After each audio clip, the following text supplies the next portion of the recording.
राष्ट्रपति जी ने आपातकाल की घोषणा की है। इससे आतंकित होने का कोई कारण नहीं है।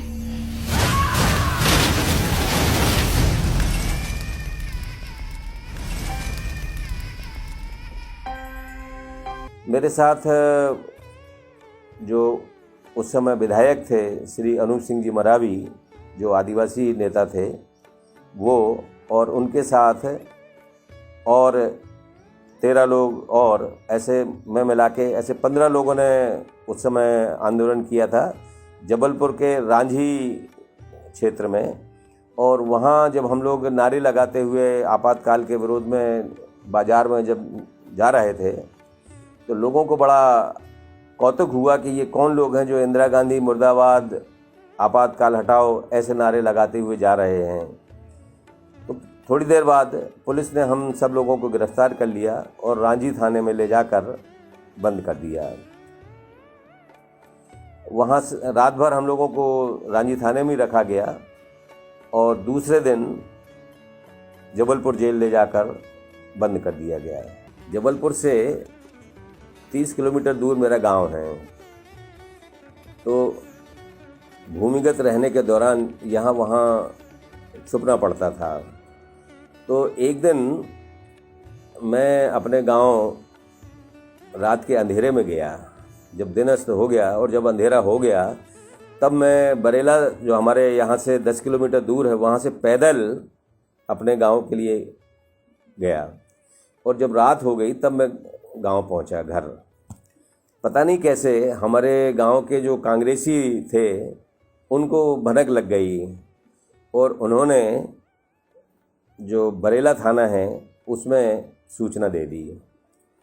रात को करीब 12:30-1 बजे होंगे कि पुलिस ने दरवाज़ा खटखटाया। वास्तव में अब तो बहुत जो मकान है बहुत अलग किस्म के बनते हैं। उस दौरान मैंने थोड़ा बाखर टाइप जो हुआ करती थी उसमें, तो जब उन्होंने दरवाज़ा खटखटाया तो काफ़ी थोड़ा करीब 50-60 फुट दूर दरवाज़ा था। और वहाँ जब वो मेन दरवाजे से जब पुलिस आए और मुझे पकड़ लेती, इसी बीच मेरे परिवार के लोगों ने जिस कमरे में मैं था उसमें कुंडी लगा के ताला लगा दिया और मैं दूसरे गेट दरवाजे से बाहर निकल गया। मैं जब दौड़ रहा था रात के अंधेरे में तो पुलिस तो मुझे नहीं पकड़ पाई, कुत्ते ज़रूर मेरे पीछे पड़ गए और मैं वाकई में पैरों में कांटे भी लग गए और काफ़ी देर तक मैं छुपा भी रहा। फिर जब मुझे ये एहसास हो गया कि शायद अब पुलिस जा चुकी है तो मैं फिर रात में बहुत देर रात में घर आया, सोया और सुबह दिन निकलने के पहले मैं वहाँ से निकल गया और अनूप सिंह मरावी जो हमारे विधायक थे उनके गांव पहुँचा और मैंने उनसे कहा कि अब भूमिगत रहना कठिन है। ये आंदोलन जो संघ की तरफ से जो आंदोलन की रूपरेखा बनी है उसमें हम आप सबको आंदोलन करना है। और उसके बाद फिर ये आंदोलन की योजना बनी है। गोहद का प्रसंग बड़ा जोरदार है। गोहद में वो जो हमारे नगर अध्यक्ष थे वो अब गुजर चुके हैं, वकील साहब थे, उनका बस स्टैंड पर घर था। जैसे मैं मिलने गया, मैं बैठा, वो चाय पे पूछने के पहले उन्होंने हाथ जोड़कर कहा कि भाई साहब आप तो गिरफ्तार होना ही है, मैं अगर गिरफ्तार हो गया तो मेरी वकालत बर्बाद हो जाएगी, इसलिए आप चले जाओ। अब मैं कहाँ जाऊँ? तो मैंने सीधा बस स्टैंड पहुँच गया। कोई बस देखेंगे कहीं निकल जाएंगे। वहाँ उसी समय गोहद का कोतवाल आ गए, गाड़ी जीप थी उनकी, बोले चल देखिए, चलिए बैठिए। मैंने कहा गिरफ्तारी हो चुकी है। अच्छा है। पर मैं वो थाने मुझे नहीं ले गए, मुझे वो अपने घर ले गए और उन्होंने कहा कि आपका वारंट है, आप इस तरह बस स्टैंड पर खड़े रहेंगे तो कब तक बचेंगे? आप पत्रकार हैं, सामान्य कार्यकर्ता हैं, तो आप पहले उन्होंने नाश्ता वास्ता कराया और उन्होंने कहा कि आप 1-2 दिन रहना चाहो रहो। मैं 1-2 दिन वहाँ रुका भी। उसके बाद मैंने कहा मुझे अब घर जाना है। फिर मैं अपने घर आ गया भिंड में चुपचाप रात में। पर पता नहीं कैसे पड़ोसी एक कांग्रेसी नेता वो देख रहा था कैसे भनक लग गई। उसने रात में ही खबर कर दी। सुबह 4-5 बजे तो घर घेर लिया गया और मुझे गिरफ्तार कर लिया गया। कोतवाली लाया गया भिंड और भिंड से सेंट्रल जेल ग्वालियर में भेज दिया गया। जेल गए, फिर वहाँ हम लोग आराम से रहने लगे, योग अभ्यास करने लगे। मैं योग में बहुत अभ्यस्त हो गया। बाद में तो जेल के अधिकारी, जब कोई बड़ा अधिकारी आता था तो मुझे प्रदर्शन मेरे आसनों का कराया जाता था। मैं 1-1 घंटे तक योग पद्मासन, योग निद्रासन लगा के रहता है, जिसमें दोनों पैर अपने गर्दन के नीचे होके लेटे रहना। हम लोग रह रहे थे तो वहीं उसमें समाजवादी नेता भी थे, कुछ असामाजिक तत्वों से मिलकर के उन्होंने हम लोगों से एक अलग अपनी व्यवस्था कर दी। पर वो उनमें इतनी एकता नहीं थी कि कई चूल्हे बन गए, जगह जगह चूल्हे बने हुए थे उन लोग। और वो अनावश्यक ये आंदोलन करना नहीं जानते, इन्हें संघर्ष करना नहीं आते, ये इंदिरा गांधी के विरोध, ये तो अपने भावी भारत का स्वरूप की कल्पना कर रहे हैं। अब यहाँ बचने वाले कौन हैं? ये सब मारे जाने वाले हैं। एक दिन इंदिरा गांधी की पुलिस आएगी, लाइन पे खड़ी करेगी और गोली से मार देगी। राउंड खर्च न हो ऐसी व्यवस्था वो करेगी। ये भय दिखा देते और हम लोग मस्त थे अपने ध्यान दिनचर्या में। संयोग से मऊ की ओटीसी से गया था। ओटीसी मार्च में थी और मार्च के बाद मई में घर आया है और उसके बाद जून में मुझे कर दिया गया। तो वहाँ के एसपी ने जो केस बनाया वो यही बनाया था कि इन्होंने मऊ में ट्रेनिंग ली और इन्होंने टेलीफोन के खंभे, रेलवे की पटरियाँ हैं तोड़ने का, जगह जगह उपद्रव करने का ये बनाया, ऐसा केस बनाया था। तो उसके बाद हमारे घर वाले, एसपी की अंदर से सहानुभूति थी। पर एक दिन मैं पैरोल कभी नहीं मांगा। मैंने घर से मिलाई भी मना कर दी थी। यद्यप ग्वालियर से खूब आता था तो मैं इंचार्ज था बैरक का। महाराष्ट्रियन समाज के लोग खूब नाश्ते ला देते, खूब रहकर मतलब मुझे परवाह भी नहीं और मैं कहने को तंदुरुस्त हो गया। इधर परिवार को बड़ा कष्ट था। 2 बच्चे, 3, एक गोद में था, एक स्कूल जा रहा था, एक पैरों चल रहा था, एक पेट में था।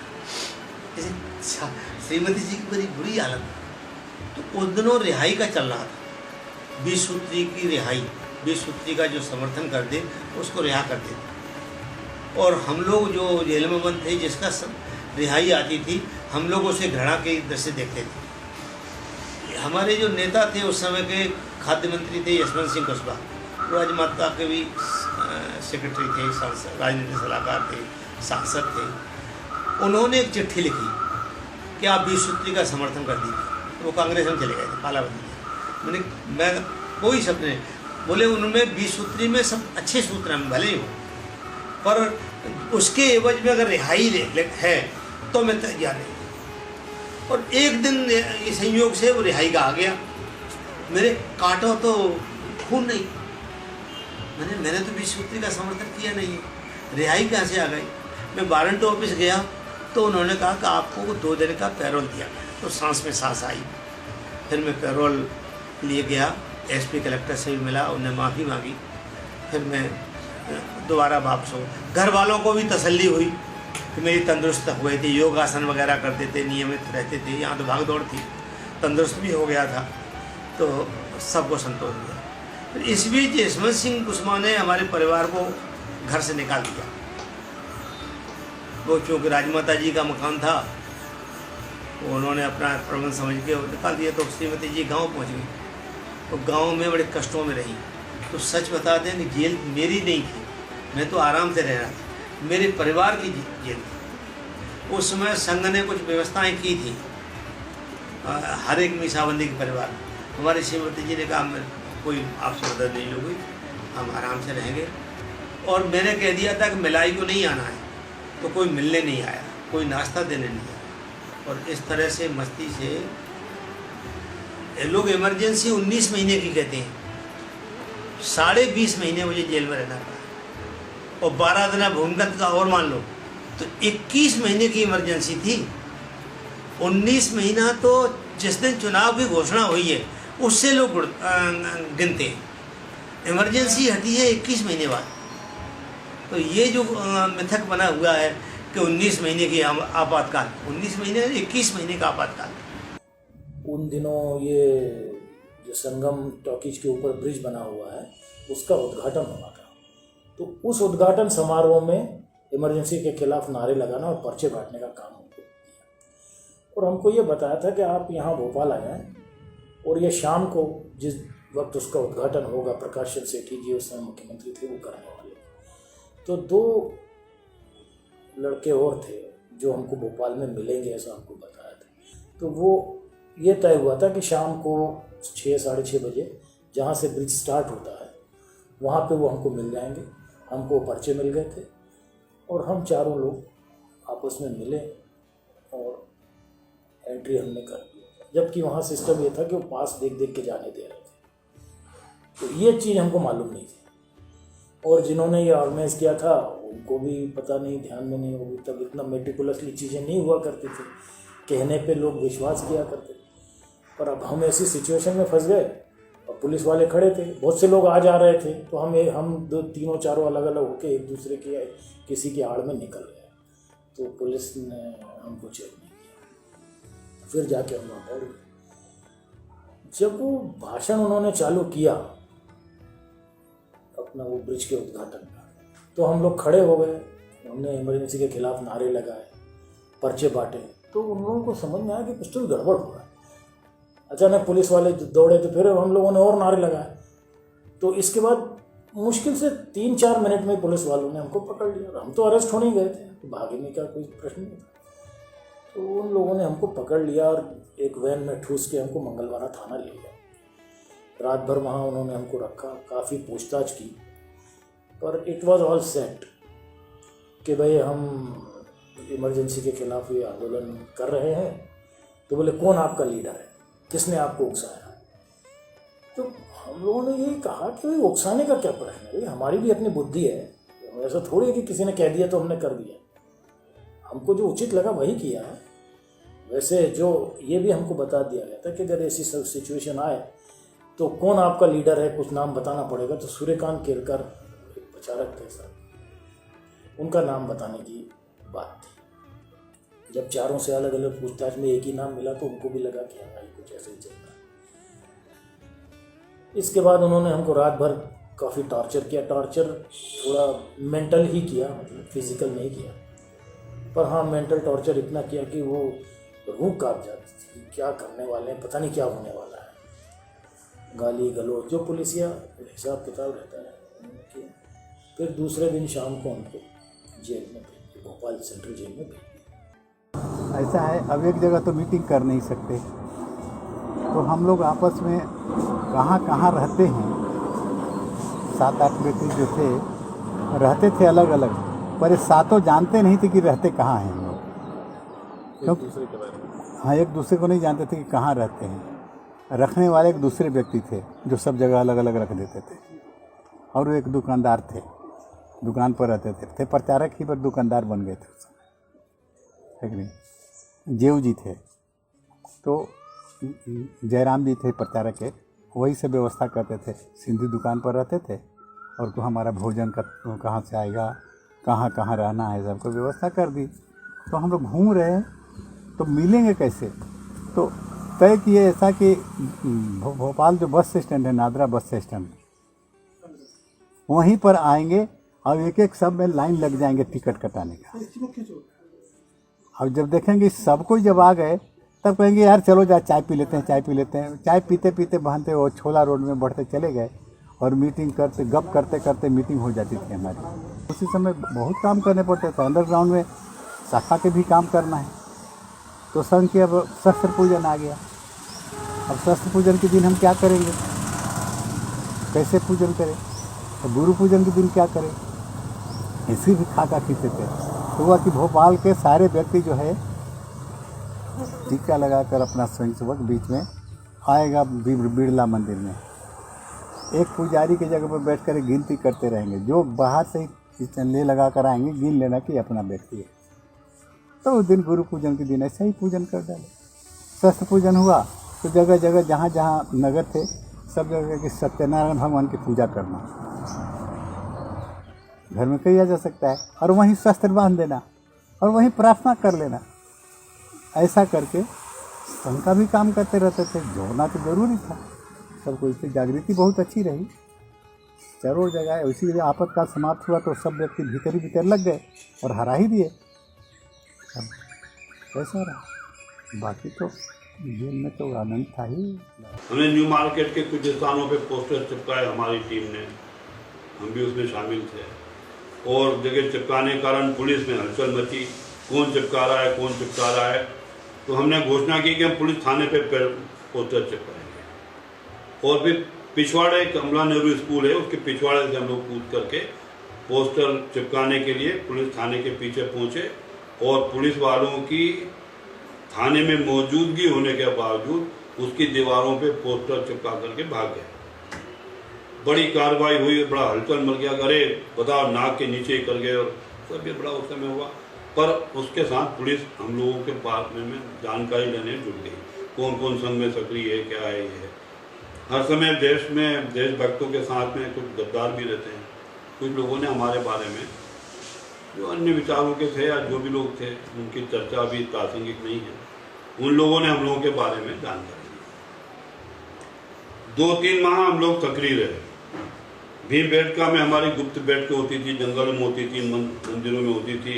अन्ना जी मुकादम हमारे विभाग प्रचारक थे, वो बैठक लेते थे। ऐसा सब चल रहा था क्रम, कुछ ना कुछ क्रम चल रहा था। साइकिल स्टार किए हुए संदेश, सूचनाएं, लेख आदि जगह जगह विस्तृत करते थे। सारी गतिविधियाँ चल रही थी। ये सब चलते हुए लोगों को समझ में आया, पुलिस को, गुप्तचरों को, कि ये ग्रुप है। उसमें हमसे प्रभाकर जी केलकर, श्री राम जी रावकर, प्रदीप जी खांडेकर, ऐसे हम लोगों की बहुत अच्छी टीम थी। तो हम लोग पुलिस की निगाह में आ गए। गुप्तचरों से सूचनाएं मिलती रही तो अरेस्ट करने के लिए प्लान किया गया। तो मेरे अपने घर पे जब अरेस्ट करने के लिए पुलिस आती थी तो मेरी जानकारी रहती थी, और घर मेरा ऊपर की मंजिल पे था, वहाँ ऊपर छत पे जाने की सीढ़ी थी। तो सीढ़ी पे चढ़ करके छत के पीछे ड्रेनेज पाइप होता था, उससे खिसक करके दूसरी मंजिल से कूद करके पाइप के सहारे भाग जाते थे। पुलिस कई बार आई, चली गई, परंतु वो समझ में आ गया कुछ दिनों बाद पुलिस को। तो वो कुछ लोग आगे खड़े रहे, कुछ लोग पीछे पहुंच गए। थोड़ा धक्का मुक्की हुई, नौजवान थे, ताकत थी, जोश था। पुलिस वालों को गिराया उड़ाया, फिर डंडे वंडे पड़े, तो फिर मोटर में बिठा दिया। इंदिरा जी का पुतला इब्राहिमपुरा चौराहे पे जलाया था हमने।